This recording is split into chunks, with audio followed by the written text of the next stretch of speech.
In a major update, India has withdrawn its bid to host COP33. Now, after expressing our interest at multiple major platforms, what went wrong that India decided to withdraw its candidature?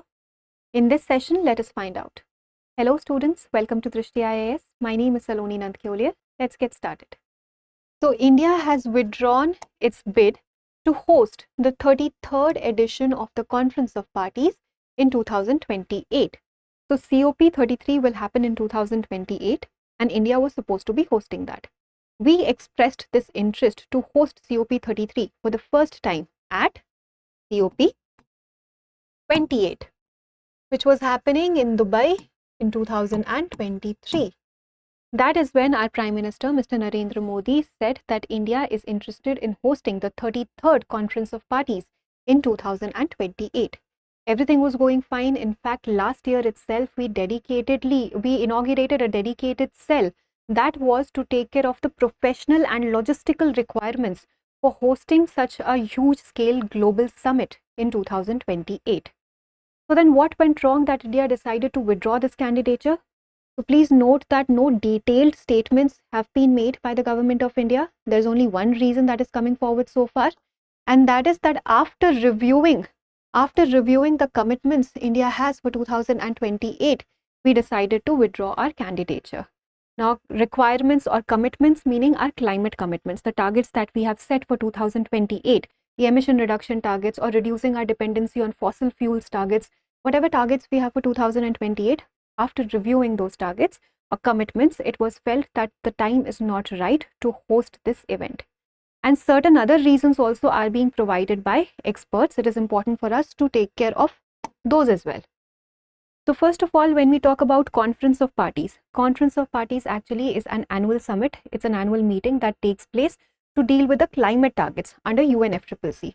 So that is where we set our global climate targets. In this meeting, we set our global climate targets, right?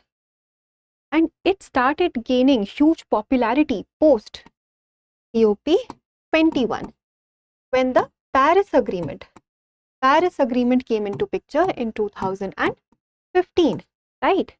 Wherein specified reduction targets were given to the developed nations, and largely this was said that we need to contain the global temperature rise well below 2 degrees Celsius or preferably 1.5 degrees Celsius above the pre-industrial levels. For that, targets were given to the developed nations so that they can, provide funding support and technological support to the developing nations to take care of the adverse effects of climate change. And one of the reasons that experts are citing over here is that the developed countries have not largely kept up their part of the promise, their side of the promise. They have not provided the committed funding, they have not provided the committed technological support, research support, etc. So these COPs are kind of losing their relevance. So one reason is that the developed nations have not kept their promise. So this is something that the developing nations time and again keep bringing up, and right now experts are seeing this to be a sensible move from India's end, that we have withdrawn our candidature over here because these COPs are sort of losing their relevance. One reason is this, and second reason is that the role of fossil fuel lobbyists are also increasing. Their role is also increasing. These lobbyists are basically the companies that own coal or petroleum, natural gas or fossil fuel reserves, and these companies largely determine what kind of policies will be there in the government. They pressurize the government, or that's why they are being called lobbyists. They kind of influence the government and then reduce or basically, let's say, delay our emission reduction targets, delay the climate targets or commitments that we have to make. They delay our achievement because they influence the policies that are being made by the government so that it is not hampering their profit. They have to take care of their own industrial profit. More than climate change, they will have to take care of their own industrial profits. That is why they kind of influence the government in their policy making decisions and everything. so that their policies do not largely undermine the interests of these fossil fuel companies. So the role of these lobbyists is increasing, and when we say the developed nations are also not keeping up to their part of the promise, so that's when it is largely being felt that COPs are kind of losing their relevance, and why should be spending a huge amount of finances on hosting such a thing. This is one of the reasons that is being given. Of course, no official detailed reason has been provided by the government of India, but certain reasons are being given by the experts. Now, when we talk of the hosting process, so how does this happen? So hosting a COP, basically this host rotates in the five regional groups that we have. So one group is of African states, one group is of Asia Pacific states. This is where India falls in. One group is for Eastern European states, Latin American and Caribbean states, and Western European and other states. So this is so the host basically keeps on rotating in these 5 sub-regional groups that we have. And the host is not chosen by the UNFCCC COP. The host is not chosen by the COP itself.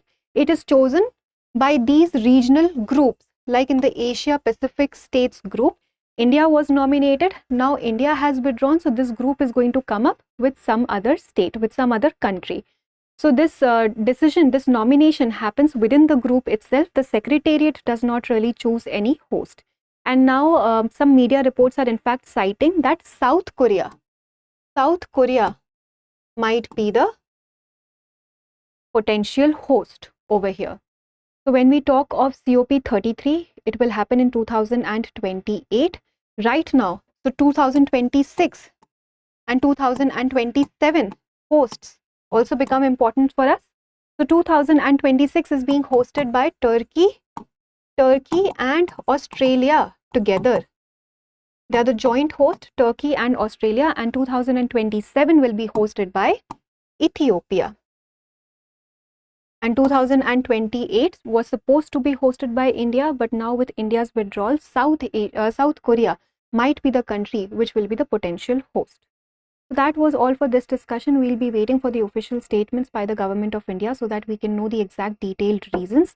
But for now, it largely seems that these COPs are losing their relevance, and maybe because of that, we do not really want to invest the finances, or we do not want to invest our logistics in that direction, because once a country decides to host such a huge scale event, then it comes into the global picture, and it also has to commit more to the climate targets and everything. So it might right now not be the right time for India to enhance those climate targets. We already have some set of climate targets.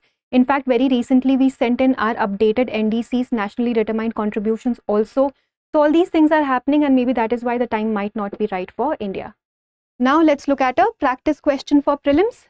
And before we do that, let me just tell you that we have this course for you, which is the Studio GS Foundation live online course. So this is a foundation course, which means that your prelims and main syllabus will be completed, and it will be completed in 14 months. You're getting all of this at 34,999 only. And you can also get a further discount on this fee if you use a coupon code, which is SALONI, Saloni. So if you have any more queries, you can please call us at 87501 87501, and you can also download the Drishti Learning app. The admissions are already open. Please don't wait. Moving on to our question. With reference to the United Nations Climate Change Conferences, consider the following statements. 1. The host country for a COP is chosen by the UN COP Secretariat. 2. India cited review of commitments for 2028 as the reason for withdrawing its bid to host COP33. 3. Fossil fuel lobbyists are organizations or groups that influence governments to slow down climate policies. Choose the correct statements. A. 1 only, B. 1 and 2 only, C. 2 and 3 only, or D. 1, 2 and 3. Please attempt this question and provide your answers in the comment section. Thank you for watching. For more informative content, like, share and subscribe, and do not forget to press the bell icon to get the notifications.